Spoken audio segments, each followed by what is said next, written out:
Okay, then. So, regarding the first point that we saw with Socrates, that virtue is knowledge, knowing what to do and not to do, knowing good and evil.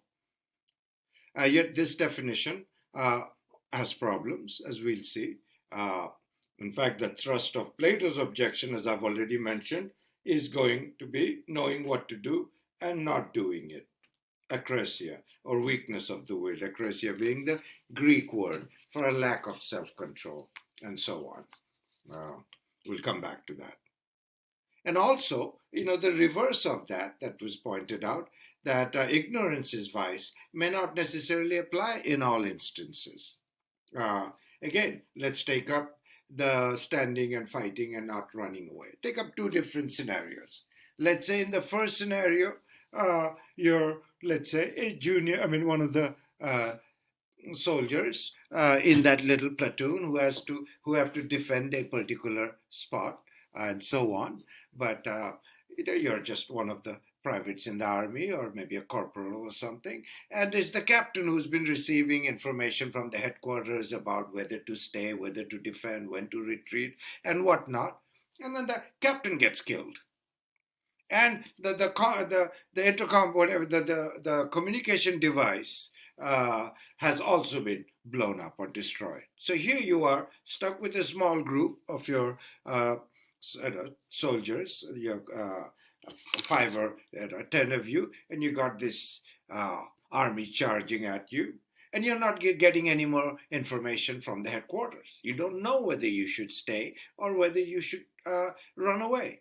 So here, in this case, I'm sorry, whether you should stay or, let's say, retreat to another position and so on, or run away. But let's keep it, with some balance here. So in this context, it's hard to say. Is that let's say they decide to retreat. It's hard to say if that is an act of courage or not. Let's compare that with a similar situation. Let's say you receive uh, communication from the headquarters saying, uh, under no circumstances should you leave that post.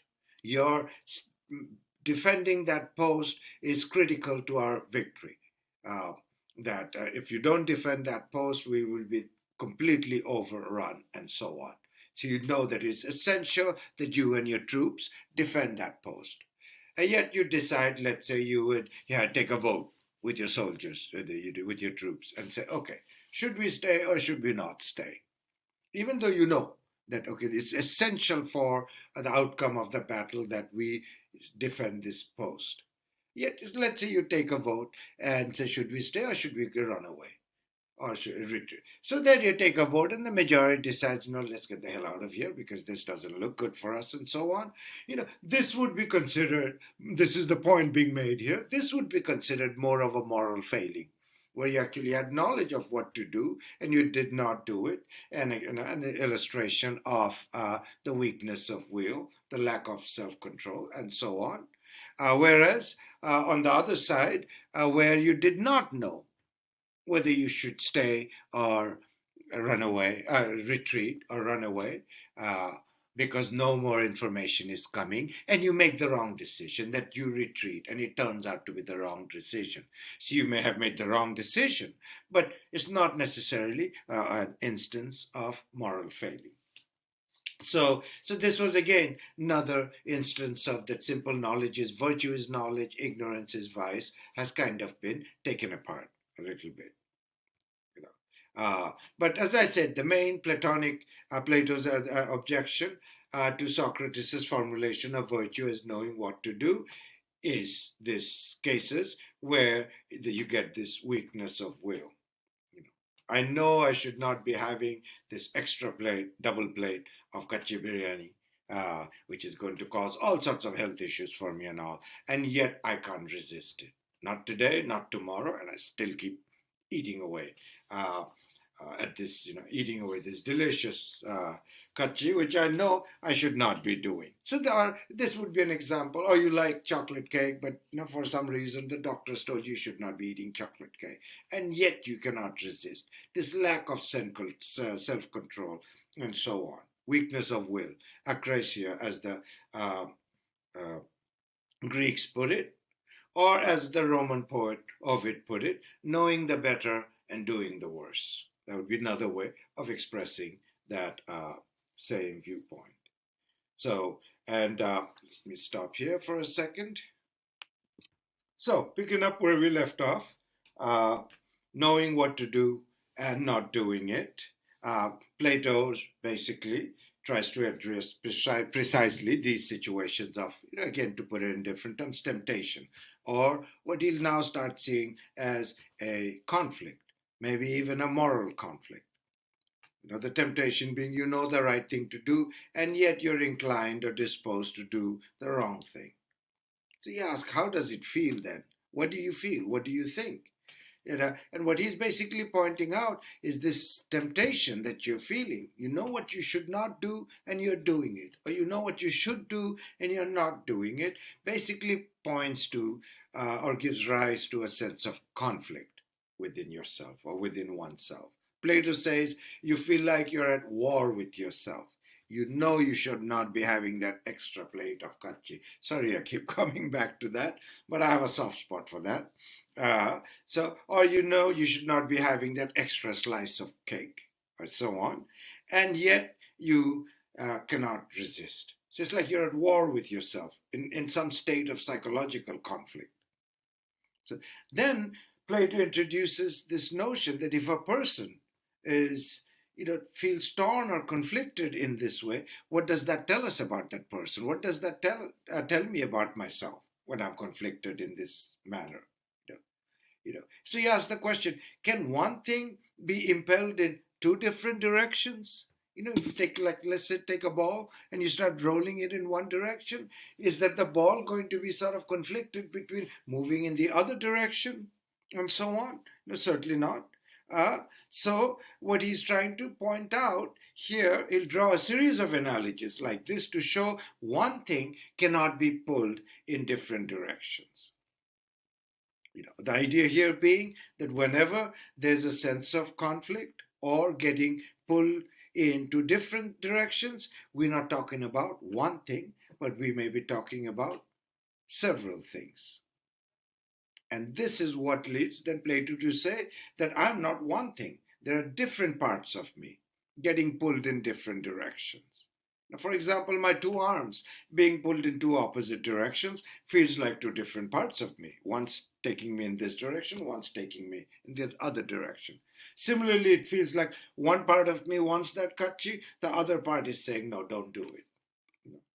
So, what are these different parts? And he basically, we can start with, it seems like a traditional mind body split or a spirit flesh split. The rational part of it, the irrational part of it, we could look at it that way. We could see it as a conflict between reason and desire, you know, between my bodily desires and my sort of mental reason telling me to do something else. The reason conveying the ought and the desire focusing on the want. So it seems like these two parts of me that are at conflict with each other, and we'll see sort of in different ways. We'll see a variety of sort of philosophical and psychological thinking. Will focus on this sort of dichotomy, that there's two parts of me in conflict with each other. For Plato, there seems to be something missing. There's something additional. Let's say you take an example of, there's you're passing by on the street, you see a really horrible accident has taken place. And and the body is all sort of mangled and so on. It's just so horrific that you don't really mind. Some part of you is even saying, don't look, you shouldn't even look, and so on. But there's another part of you which just seems fascinated and wants to take a look. So in this case, it's not your reason that's telling you, no, don't do it. It's some other part of you. Because you look at it and then you'll feel maybe sort of horror or revulsion or disgust or even sadness, looking at the injury. So here, something else is at work. It's not reason telling you no, don't do it. It's your emotion or your feelings telling you don't do it. So, which is why in a sort of classic, this type of Socratic, Platonic depiction of the soul, and here the soul sort of it's sort of in a very embodied sense. It's not some disembodied soul with no body connected to it, and so on that we might encounter in sort of religious thought down the line. But here we're talking about sort of a soul as different parts of my uh, practical self. That's different parts of me. I should just leave it at that. Is that there are three different parts to our soul. There's the part that we might call the rational element. It's a reason. There's the part that's our feelings, or the spirited element, as it's called in the text, emotions, or the appetitive element, our desires and our wants, our appetites for certain things that we want, and so on. And Socrates, so and basically what we start getting here is the interrelationship between these three parts of me. Socrates typically thinks emotion is generally aligned with reason, although this can be a wrong surmise, we might see later. But generally, the focus here is on either reason or emotion coming into conflict with desire. We might find other examples of desire and conflict, desire and emotion in conflict. Being tempted again to eat that kachi, but feeling totally gross and overfull and disgusted with myself after I've eaten all of that. It's not even just the rational part of me saying, oh, don't eat that, it's not good for your health, and so on and so on. You're trying to lose weight, and so on and so on. No, this is just, I ate it, I ate that extra bit. I feel like a, gross thing right now. I'm all, disgusted and feeling bloated and all of that. Or you love one person and you lust after another person. Again, that would be a case where your feelings and your desires are coming into conflict with each other. So we then have these three quote parts of the soul: reason, desire, and emotion, and it's the relationship between them that is now constructed as our understanding of virtues. So, so how can one be virtuous in this schematic? So what has to happen if our soul is, what should happen if our soul is divided in this manner? What has to happen, Plato says, reason has to be in control. Reason has to prevail over the other two parts. I mean, this is not necessarily to say, or it's not being argued here, that desire or emotion are per se bad in themselves. In fact, without desire or emotion, reason would be then like a disembodied brain, just existing and not doing, not feeling anything. That's not what we're getting at. We do need certain desires for our survival, for the reproduction of our species, and so on. The species depends on us having certain desires to both survive and reproduce at the very least, and so on. Similarly, emotion is what actually impels us to do certain things. And yet emotion without reason can be dangerous. Plato's example, actually from another text, Phaedrus, provides an example of this characteristics of each part of the soul and their interrelationship. In Phaedrus, he has this image of a chariot rider, a charioteer on a chariot with two horses. One horse which is really powerful and unruly, trying to run off in all sorts of directions and so on. And the other horse which is spirited, so that the first one, the unruly, wild, powerful horse, represents our desires, and the other horse is very spirited, full of spunk and everything, but a very well-behaved horse, or a well-behaved horse. It's an emotion. You can already see what's happening here. Reason is putting in control, but really reason needs emotion to work with reason in order to bring desire under control. I think we're getting a sense of that already. So Socrates, in fact, Socrates thinks that typically reason and emotion go together. He seems to think that they always go together if they're both present. But we can find examples like in say children, very young children, or even very spirited animals who may display, or even actually adults sometimes, who may display a lot of passion without reason, and so on. Um, so again, but this is Socrates' example. Later we will take turns at it. In fact, when let's say, we don't touch David Hume very much, but if we were doing Hume and Kant, we would see sort of the sources of morality for one emerges from our emotions, particularly those of empathy and so on, whereas for the other, for Kant, sources of our morality emerges from a certain type of moral reason that he will classify as duty.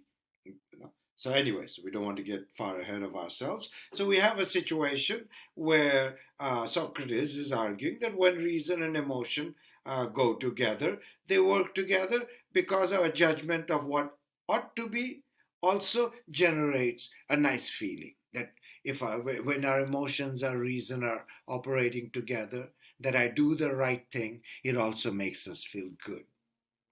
The feeling part, that we not only know that we're doing the right thing, we are also feeling good about it, and so on. That this relationship, which is not, of course, we're not going to take on here, between sort of ethics and aesthetics also come into play here, and so on. So Socrates seems to think that whenever reason and emotion are in tandem or working together, it not only gives a sense that our judgment of what ought to be or what we ought to do is sound, but it also generates a sort of nice feeling, sort of like an extra bonus that we're not only doing the right thing, but it makes us feel very good. So again, nonetheless, whether reason and emotion are often, usually, or always aligned, Plato still thinks that there are these several parts of the soul. In that sense, the three parts of the soul, in that sense, they're apart. And therefore, there are potentially three different kinds of conflict. We could have reason having conflict with desire, reason having conflict with emotion, and emotion having conflict with desire. So now we have the full scheme, as you can see on the PowerPoint slide there, that there are three parts of the soul: reason, emotion, desire. Each represents a particular sort of element of our human constitution. And Socrates argues that reason has to be in control over desire and emotion. And when that is so, these virtues that we have mentioned all along, courage, uh, wisdom, self control, temperance, and we'll see even justice, then we can define those. So now, courage or fortitude, as the word that is used, it can be defined is when reason has control, a reason exerts control over our emotions. We would call that courage. That our emotions are making us scared or maybe even rash. Reason through knowledge is telling us how to control that emotion and act courageously. Similarly, the virtue involved in reason exerting control over desire can be called self-control or temperance. That it's reason that tells us how much of something we should do that we want otherwise to do. If not controlled by reason, we would just maybe gorge on that want, just keep doing it, even when it's harming us. Uh, the virtue involved in reason itself, reason is wisdom. So we have self-control, we have courage, we have wisdom, and then it's argued here that when all of these are doing what they should be doing, Desire is providing us with our wants, but they're controlled by reason, so there's self-control at play. Emotions is doing its part in giving us the feelings, which reinforces the good things we are doing, or reinforces when we're doing something bad, we feel bad about it, and so on. So courage is also defined now. Reason itself, cultivating reason, cultivating knowing, is cultivating the virtue of wisdom. So when each of them are doing their own part and the soul is in balance, that is what Socrates calls justice. And justice, in other words, then put another way, is the virtue of all the different parts playing their role in a common purpose. Going back to the chariot example, uh, reason is controlling that unruly wild horse. Reason is controlling emotion, and together, a reason that is doing all of this, or the charioteer is doing all of this by his or her knowledge that I have to control this wild beast, I have to encourage this spirited but well behaved beast, and so on. And we have to all move in the same line. We'll go down this roadway to arrive at our goal, and so on. So, when all the different parts are doing their bit, controlled by reason, each element doing what they're supposed to do, that balance of the soul is justice. And these, in turn, constitute the four cardinal virtues. Not just in Greek thought, we'll see them even showing up in medieval Catholic thought, for example.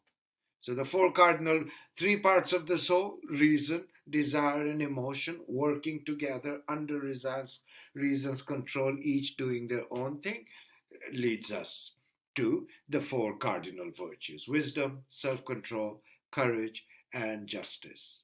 We'll begin our next class by looking at some of the criticisms of this before we move on to Aristotle.